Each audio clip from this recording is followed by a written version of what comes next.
Hello everyone, here I am live again. This is more of a personal update and just a brief mention about Mercury Retrograde at the moment. Have you been feeling it? It's we're all different, but this one feels definitely like things are on pause, on hold. I've definitely been experiencing it in a lot of different ways. So let me know in the comments below how you have experienced it. And of course, it's not just Mercury retrograde that's happening. There's always some kind of astrological events in the air, right? And some are just more felt than others because we've come out of this eclipse portal, as they call it.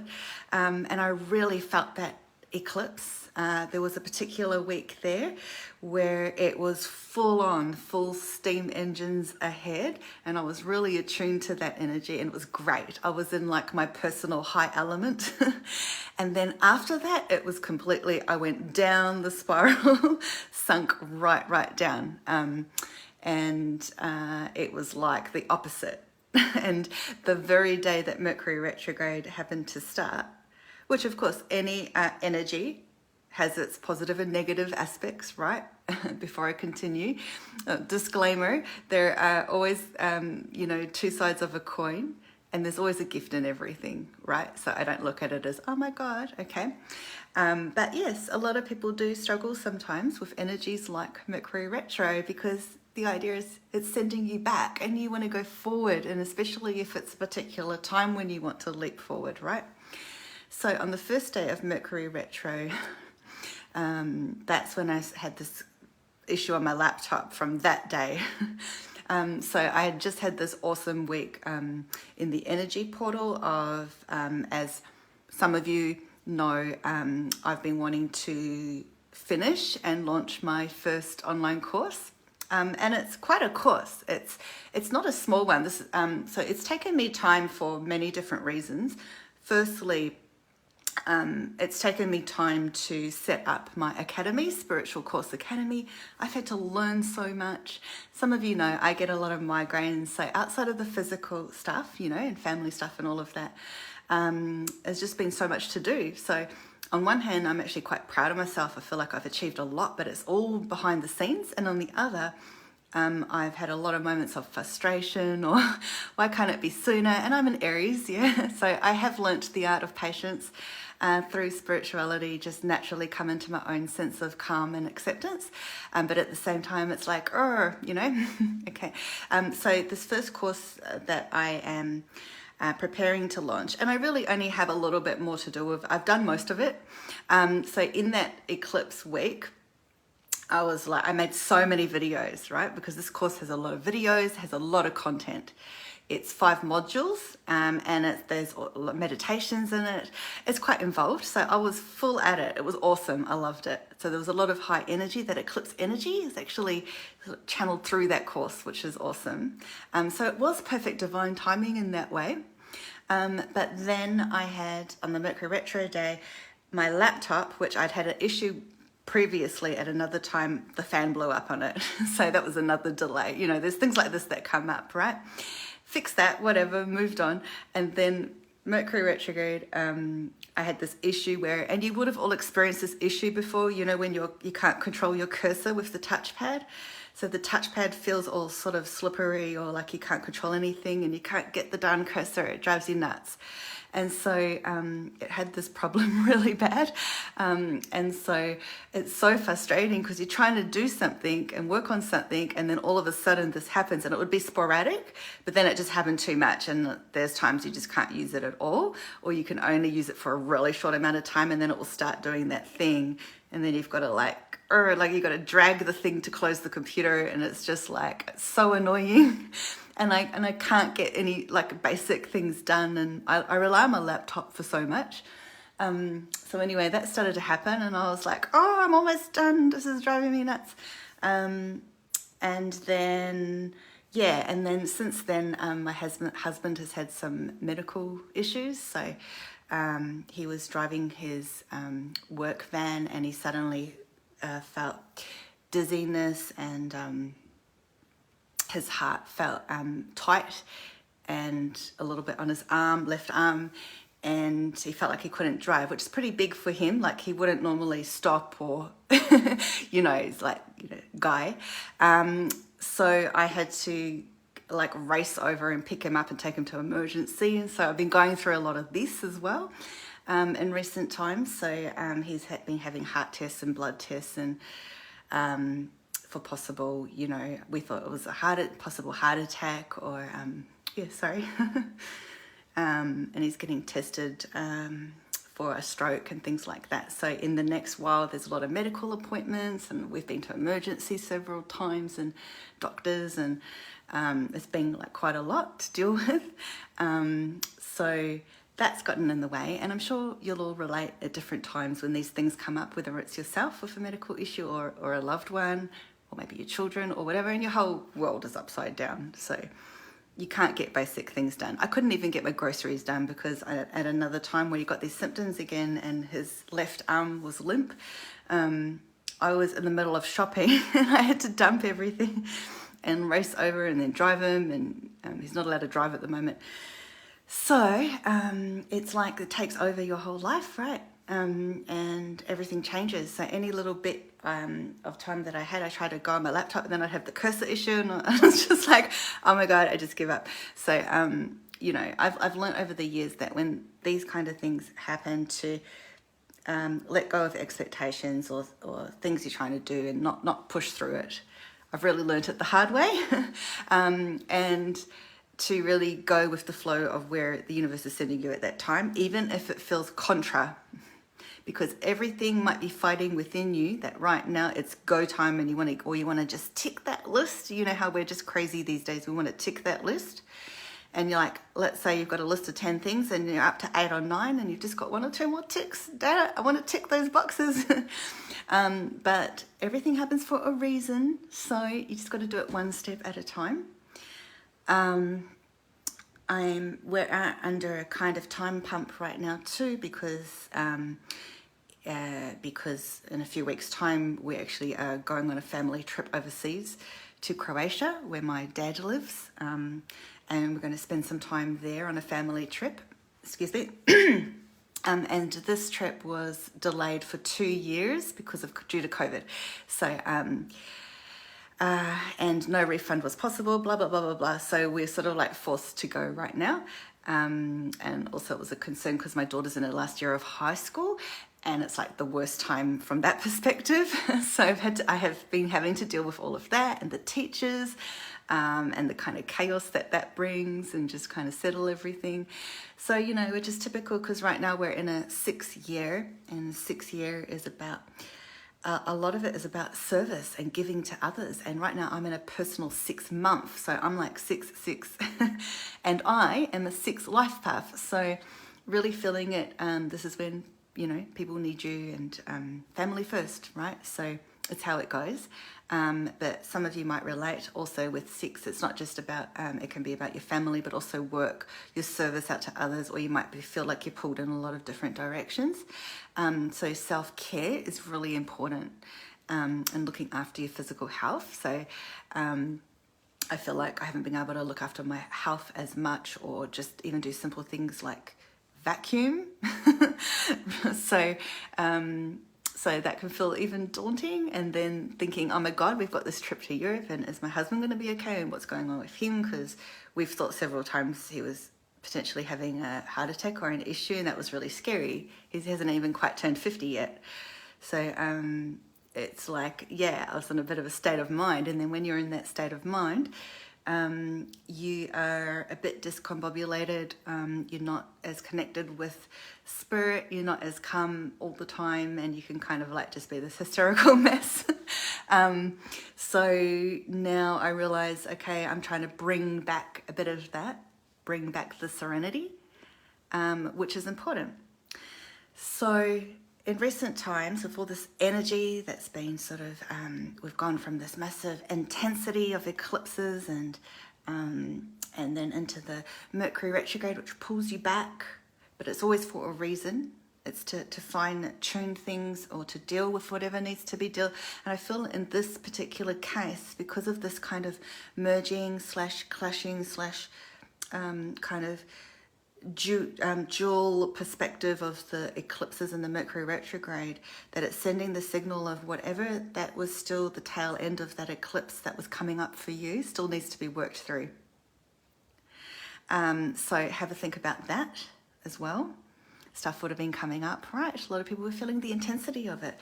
Not to mention that at the moment, I usually feel when there's this high energy coming in, and sometimes that can be felt if you're in a high state, and you've been clearing and that kind of thing, and you're open and receptive and you're in a bit of a sort of more higher vibration. It can be awesome, and you can feel like you're uplifted and this energy is great, and you just feel amazing. But if you've got stuff to work through, that lightness makes all that density rise up and feel all like murky and mushy, and you're like, it's all a bit much. So there's a thing called the Schumann Resonance, which is like a scientific sort of measurement of the heart's, of the Earth's heartbeat, so to say. So really, and based like the energy frequency of Earth, and it's been rising over the years, right? Since this great awakening and this light that's coming in, because we need it so much. And so I can often feel it when it's fluctuating up. So I've been feeling that lately, and that can explain some of the insomnia that some of you, because I've had 2 nights of no sleep. It's 3 o'clock in the morning right now. You feel just heightened. You just can't sleep. You're just really awake, or you're restless, or you just feel it in the air.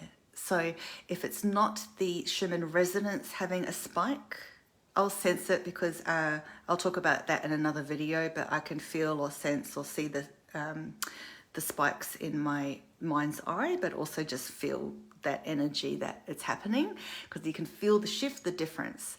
There's been a lot of kind of timelines changing in the last month or two. It's like you're hopping into a new timeline, that there's this potentiality for different pathways, and that things are changing. And it's this image that I've received before when I give energy updates. Every now and again, or rarely, it's like they show me it's like moving plates, like moving tectonic plates, or pieces of a puzzle moving and coming together. So they're in motion and they're not quite grouped up yet. And you'll feel that. You'll feel like this is your life, all the pieces, and they're just floating, hovering in the air, and you just want to go, oh, God damn it, put them all together and have a nice puzzle picture, right? And that's why some people have felt like you can't manifest what you're wanting, or you feel stuck in that way. Things are not coming together, or you're lost, or you're in this grand unknown, or whatever it is for you. So on top of Schumann Resonance and this eclipse energy and whatever else, there's also been a lot of solar flares, or it's just solar geomagnetic storm, that kind of thing, that kind of solar energy.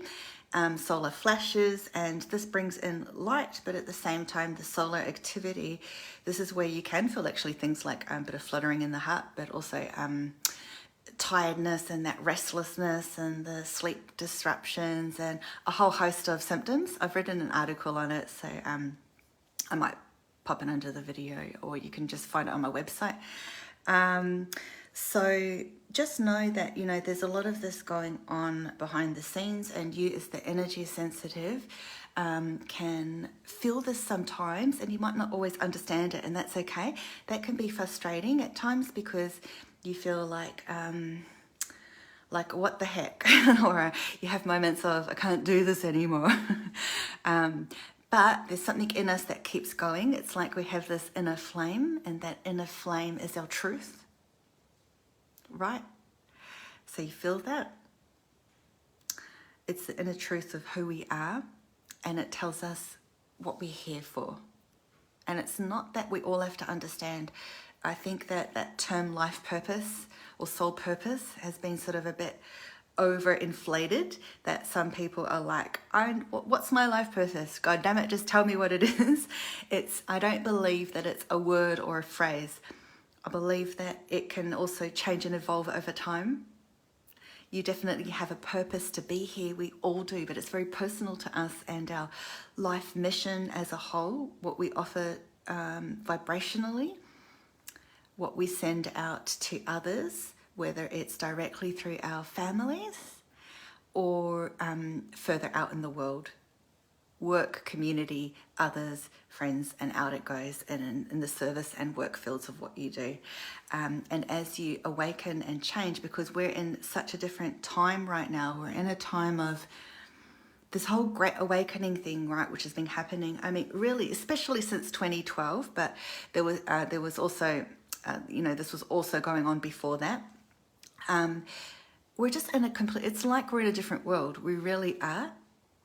And if you've heard about the Mandela Effect, I've written an article on that. It's really interesting. I won't go into detail here, but the basics of it is certain people, like masses of people, remember certain things or historical events or brands or films or whatever to be a certain way. And all of a sudden now it's not that. And then a whole lot of other people are like, nah, that's not what it is. Or when you go to Google it or look at a picture of something, it's different. And you swear you remember it differently. And it's really interesting.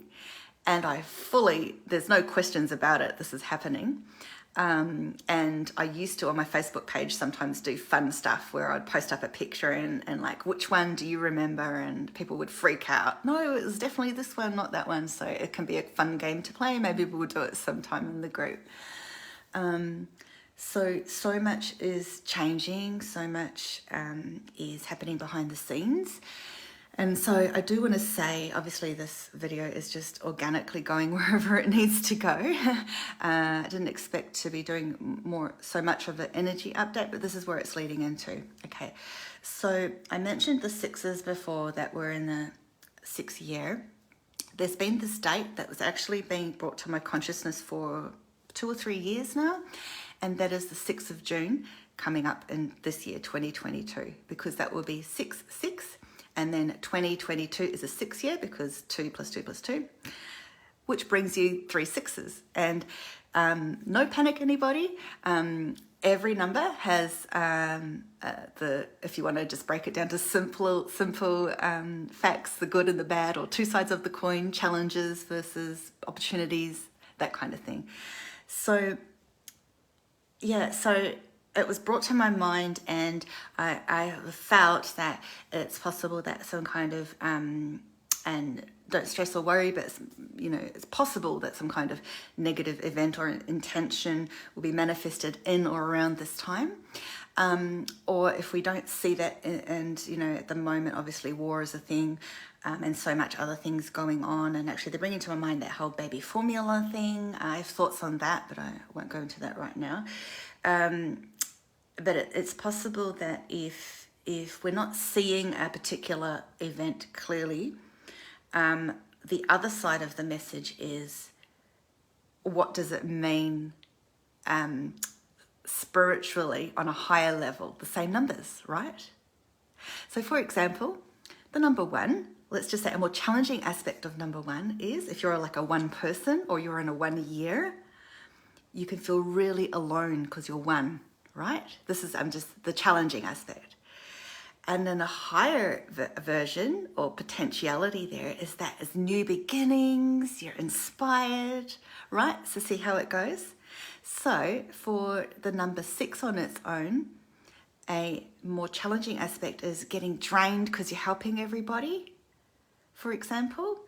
And a more positive aspect is really blooming in your sense of service, or learning the lesson that when you overgive and overextend, that you suffer from it. And so learning the balance. So there's simple examples, but when we bring the 666 together, I'll just say it that way because people are uncomfortable with saying the 3 numbers. What came to me several years ago, outside of this particular date coming up, but just about the numbers, 666, is it just came and it dawned to me that 6 is very much a love vibration, right? It's a love number, love, service. It really is of fertility and creation. And so the 3 6s together really represent an amplification of the love energy, and bringing that to humanity. And love is really the opposite. Well, some say it's the opposite of fear. You could say it's the opposite of hatred or whatever. But if you think of everything on a spectrum, the lower end, we all know, is associated with very negative, because think of it this way, it is the absolute extreme of love. So love, if you think of love in the broad sense of the word, universal love, God or source love, energy, the most highest meaning, you know, Jesus love, that kind of thing, right? That's what that is. And then the most opposite worst side of that spectrum is the opposite, which I won't go into. So we have this play going on all the time, and really it is true that there are people in the world and groups and people that are quite high up that utilize, that know about this, or in clubs and utilize this energy, and hence sometimes that is connected to certain events. Okay, I won't go into that anymore. I haven't really talked about that stuff for a while, you might have noticed. So upcoming, just really nothing to fear, just coming back into self. So at the moment, actually, so numerologically, I don't always talk about numerology, just sometimes, or if it comes up. It's just one aspect, because I really believe that you can't, it's not about, if you're interested in knowing what's happening energetically, there are elements. I like to look at it as just, there are pieces. So for example, you could get guidance from a numerologist, but that's only going to show you one aspect. Because, for example, in May, it's an 11/2 month, which can be high sensitivity or high illumination and evolution, depending on where you're at, right, on that spectrum. It could be depression. It could be coming together of two. It could be a lot of things. So, and then if you see an astrologer, then they might just give you, for example, or you might read somewhere it's Mercury Retrograde and you go, oh God, I'm just going to like hide under a rock for 3 weeks or more. So that's limited, right? So it's okay, whatever bits and pieces you hear, whatever resonates, and you put that together to what's relevant and that resonates with you right now. So for June, it will be a 3-month, which has the opportunity to be uplifting if you allow it. And I have heard there's a lot of sort of Venus energy and that kind of thing. It seems like people are waiting for that breath of relief to move the next level and to like just break away from all this stuff and this whole like eclipse stuff and Mercury Retro stuff and whatever else. They just want to breathe a fresh sort of, turn a new page, right? And be like, I'm done with that, what's next? So there is the opportunity for that and to be more uplifted. On the other hand, if you have been swallowing stuff, whatever's been coming up through that eclipse or whatever other energy has been rising to the surface and you've struggled to deal with it or an aspect of it still, then that could hinder your self-expression and moving forward. So, you know, this is how it goes, and we're all in a different aspect of the journey, aren't we? So it looks like I'm leading into giving a message for June. So this will become the June video. What else might I say? Does anyone have any questions maybe? Figure it out yourself, I think that says. Let me get my glasses, just a second. Okay. It's very little writing, so just 1 second. Figure it out yourself. I don't know what that refers to. So let's see if there's anything else. No? Okay, so otherwise, let's see for June. So I've already given some messages there. I would say in the first week, really, so there's a new moon right now at the end of May. So really utilize that energy. I want to say to regroup. Feels like a regroup, get ready for the next steps, and almost like re-look at your little list and what you need to check off, because I feel like it's not just one list, there's a few side lists for you, whatever that is in your life, and get ready to shake that dust off. And really it does feel like a regroup and just resorting and a new perspective. It feels like a new perspective coming in, being able to see things in a new light, so to speak. and in a new way. And they're mentioning divine intelligence, so leaning on divine intelligence, so messages straight from above, right, through God, source energy, however you like to refer to that, the angels, you know, your guides, that kind of thing, and also yourself and your own inner wisdom, coming back to yourself and into the heart. Because when we drop our consciousness into the heart area, this is where we connect. This is where we connect most with the spiritual realms and our higher soul self. And it feels like you are getting ready to go the next step. Do you feel that within you, that there's been some hindrances, there's been some pain or trauma, there's been unexpected things, and change in a way that you can't define, and like you're entering this new space. And so at that point, it's important to ensure that you're grounded, that you're taking care of yourself, and that you are fully sort of embodied within yourself, so that you can receive that divine intelligence through your own inner core and inner wisdom. And the heart is the bridge to that. And that's very connected to the sixth energy that we're in this year. And, you know, it really gets us through everything, and it is the key to everything. All right, so I'm going to leave it to that, at that. Wish you all the best. And I'm just saying there's other things popping up, but I can't see what I don't think they're messages. And I will be going overseas, unless things happen down here medically, but yes, should be. So we're otherwise really looking forward to that trip, and I will be sharing that possibly in my Facebook group. All right, okay, bye everyone. Have a beautiful end of May and June, and talk soon. Bye-bye.